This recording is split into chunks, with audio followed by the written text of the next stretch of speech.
Je trouve ça totalement aberrant. De violentes manifestations contre le Front National ont eu lieu samedi à Rennes, où le candidat de votre parti devait tenir une réunion publique. Marine Le Pen a tenu hier Manuel Valls, le ministre de l'Intérieur, pour responsable de ces débordements. Pourquoi ? Bien, déjà, on attend toujours une condamnation de la part de Manuel Valls.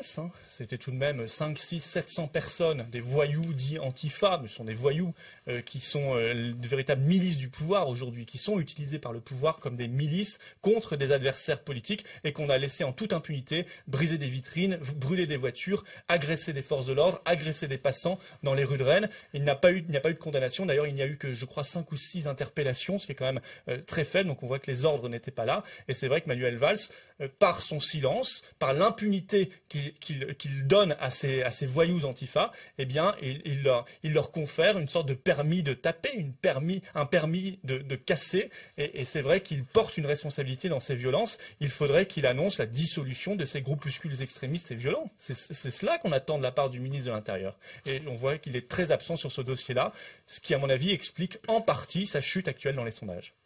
Oui, 12 points dans la dernière enquête d'opinion. Merci Florian Philippot, bonne journée. Florian Philippot, vice-président du Front National, invité de Frédéric Rivière ce matin sur RFI. L'info continue dans un instant, le journal Alexis Fricker, puis les sports avec Hugo Moissonnier.